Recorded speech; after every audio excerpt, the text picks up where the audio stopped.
السلام علیکم دوستو، ویلکم ٹو اردو پروفیسر۔ وہ بات جو لوگ رات کے اندھیرے میں بھی کہنے سے ڈرتے ہیں، ایک دن وہی بات دن کے اجالوں میں کہی جائے گی۔ ملک روم کا ایک بادشاہ تھا جس کا نام دقیانوس تھا۔ اللہ رب العزت نے اس بادشاہ کو بہت بڑی سلطنت اور مال و دولت سے نوازا تھا۔ اس کے پاس بہت بڑی تعداد میں فوج اور لشکر تھا۔ جنگی اعتبار سے وہ ایک طاقتور بادشاہ تھا۔ ایک دن اس کے دربار میں ایک قاصد آیا۔ اس نے کہا کہ اے بادشاہ، فلاں سلطنت کا بادشاہ تجھ سے جنگ کا ارادہ رکھتا ہے اور اس کے پاس بہت سی فوج اور جنگی ساز۔ یہ بات سن کر بادشاہ دقیانوس غصے کے ساتھ آگ بگولا ہو گیا۔ اس نے اپنے فوج کے کمانڈر کو بلایا اور اس بادشاہ کے ساتھ جنگ کرنے کا حکم صادر کر دیا۔ آخر کار اس جنگ میں بادشاہ دقیانوس کو کامیابی ملی۔ دقیانوس نے اس بادشاہ کو تو مار دیا، لیکن اس بادشاہ کے جتنے بیٹے تھے ان سب کو قیدی بنا لیا۔ تاریخ دانوں کے مطابق اس بادشاہ کے 5 بیٹے تھے، لیکن بعض مورخین کے مطابق اس کے 6 بیٹے تھے۔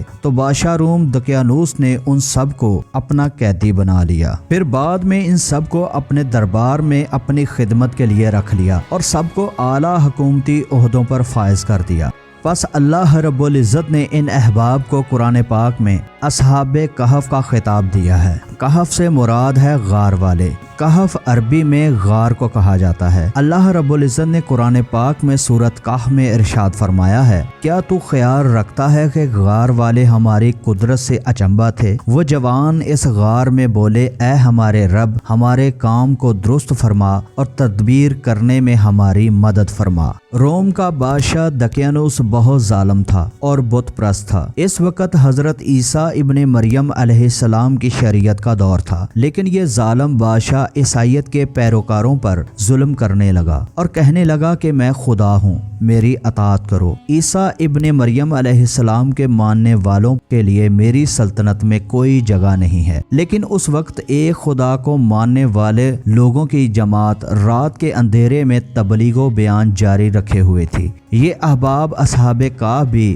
ایک خدا کو ماننے والے تھے۔ وہ سب اس رومی بادشاہ دقیانوس سے بہت تنگ تھے۔ ان احباب نے چوری چھپے ایک خدا کو ماننے والے بھائیوں کی مدد کرنا شروع کر دی۔ دقیانوس کے دور میں ایک خدا کا نام لینا یا اس کی عبادت کرنا بہت بڑا جرم خیال کیا جاتا تھا۔ تو ایک دن اصحاب کہف نے ارادہ کیا کہ بادشاہ دقیانوس کے دربار میں اعلان بغاوت کر دیا جائے اور بتا دیا جائے کہ ہم خدائے واحد کو ماننے والے ہیں اور بتوں سے سخت نفرت کرتے ہیں۔ ان احباب کے نام یہ تھے: بشرتونس، مکشلمینیا، تملیخا، بشرتونس، بیربوس، یتنومس، مرتونس اور قطمیر۔ قطمیر ان کے ساتھ جو غار میں کتا تھا اس کا نام تھا۔ اس کے بعد انہوں نے بادشاہ دقیانوس کے دربار میں اعلان بغاوت کر دیا اور بادشاہ کے بھرے دربار میں کہا، اے بادشاہ، ہم تجھ سے اور تیرے آئین یعنی بت پرستی سے بیزاری کا اظہار کرتے ہیں اور خدائے یکتا پر ایمان رکھتے ہیں۔ اصحاب کہف کی یہ بے باکی اور اس اعلان کو سن کر دقیانوس بادشاہ غصے میں آ گیا۔ اس نے اپنے سپاہیوں کو حکم دیا کہ ان سب کو فوراً زندان میں ڈال دیا جائے۔ تو ان سب احباب کو زندان میں ڈال دیا گیا اور ان کو ظلم کا نشانہ بنایا جانے لگا۔ ایک آدمی ان کو مارنے پر مامور کر دیا گیا، لیکن 1-2 دن بعد وہ ان کی ثابت قدمی اور اپنے رب پر یقین کو دیکھ کر ان کے عقیدے پر شامل ہو گیا اور ان کو زندان سے فرار کروا دیا۔ اس کے بعد بادشاہ روم دقیانوس کی فوج کے سپاہی ہر جگہ ان احباب کو تلاش کرنے لگے، لیکن اصحاب کہف رومی بادشاہ دقیانوس کی فوج کے سپاہیوں سے بچتے بچاتے شہر فیلاڈلفیا سے تھوڑی دور کافی اونچائی پر ایک پہاڑ تھا جو آج کوہ اصحاب کہف کے نام سے مشہور ہے۔ اس میں ایک غار تھی۔ اس غار کے بارے میں علاقہ مکینوں کو پتا تو تھا، لیکن اس غار کی طرف کوئی جاتا نہیں تھا۔ اصحاب کہف نے اس غار میں پناہ لینے کا فیصلہ کیا۔ قرآن پاک میں سورۃ کہف کی آیت نمبر 9 میں اللہ رب العزت نے فرمایا، یہ چند نوجوان تھے جنہوں نے اللہ کی رحمت پر بھروسہ کیا اور ایک پہاڑ کی غار میں جا چھپے۔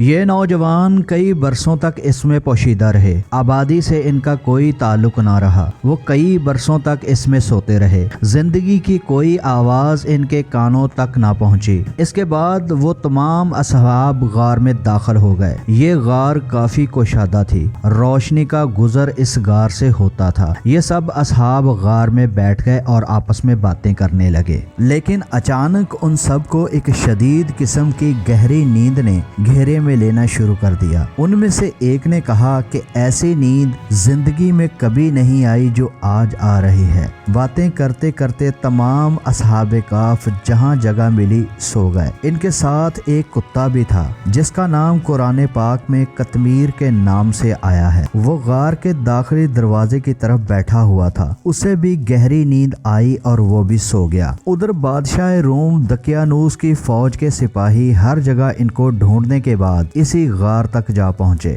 دقیانوس بھی اپنی فوج کے ہمراہ تھا۔ وہ بہت خوش تھا کہ اس نے ان باغیوں کو ڈھونڈ دیا ہے، لیکن جب اس کے سپاہی غار کے اندر داخل ہوئے تو اللہ رب العزت نے دیکھنے والوں پر ایک زبردست ہیبت طاری کر دی۔ تمام سپاہی غار میں ان سب کو سوتا ہوا دیکھ کر لرزنے لگے۔ کسی بھی سپاہی کی جرأت نہ ہوئی کہ ان کے پاس جا سکے۔ غار کے اندر عجیب قسم کا سما تھا۔ اللہ تعالیٰ نے اصحاب کہف جو کہ اس وقت غار کے اندر سو رہے تھے، ان کے ارد گرد ہیبت اور عجیب قسم کی روشنی کا حصار کھڑا کر دیا۔ اب کوئی بھی ان کے پاس جاتا تو خوف ڈر کے مارے پیچھے کی طرف بھاگ جاتا۔ دقیانوس نے فیصلہ کیا کہ ان کو یہیں چھوڑ دیا جائے اور غار کا منہ بند کر دیا جائے۔ کئی سال گزرتے رہے، کئی زمانے بیت گئے۔ آخر کار اصحاب کہف نیند سے بیدار ہوئے تو ایک دوسرے سے پوچھنے لگے کہ ہم کتنا سوئے ہیں۔ ان میں سے ایک نے کہا پوری رات یا دن کا آدھا حصہ، لیکن حقیقت میں وہ لوگ 300 سال تک سوتے رہے، لیکن ان کو اس بات کی خبر نہیں تھی۔ پھر ان کو شدید بھوک نے ستایا، ان کے پاس کھانے کو بھی کچھ نہ تھا۔ پھر وہ ایک دوسرے سے کہنے لگے کہ کسی کے پاس کچھ رقم ہے تاکہ شہر فیلاڈلفیا سے کھانے کے لیے کچھ منگوا لیا جائے۔ ان میں سے ایک نے کہا کہ میرے پاس کچھ سکے ہیں۔ پھر اتفاق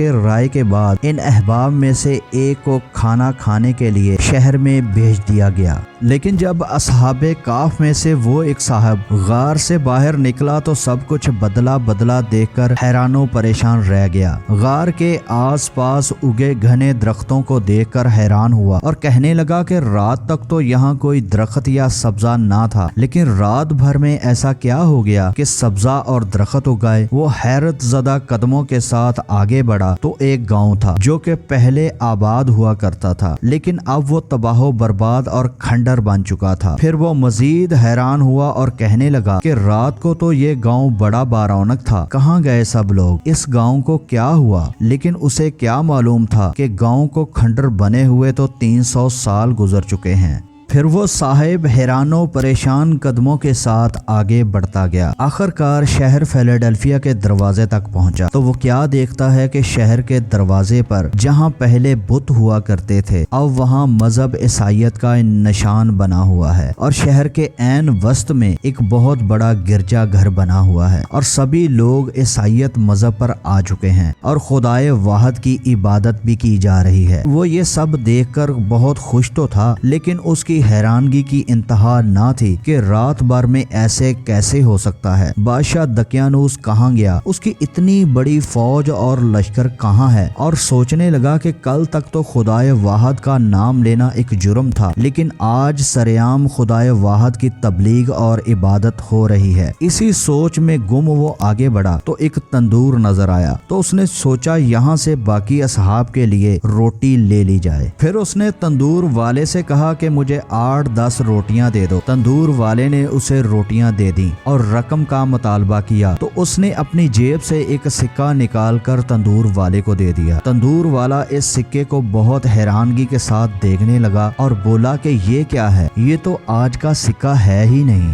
وہ کہنے لگا یہی تو آج کا سکہ ہے، یہ دیکھو بادشاہ دقیانوس کی اوپر تصویر بھی بنی ہوئی ہے۔ تندور والا ہنسنے لگا اور کہا کون بادشاہ دقیانوس، کون سا سکہ؟ اسی بحث و تکرار کے دوران 2 سپاہی پاس سے گزرے تو تندور والے نے اونچی آواز میں سپاہیوں کو مخاطب کرتے ہوئے کہا کہ دیکھو یہ اجنبی مجھے جعلی سکہ دے رہا ہے اور ضرور اس کے پاس کوئی پرانا خزانہ ہے۔ سپاہی اسے پکڑ کر موجودہ بادشاہ کے پاس لے گئے جو کہ ایک عیسائی تھا۔ اس بادشاہ نے اس صاحب سے پوچھا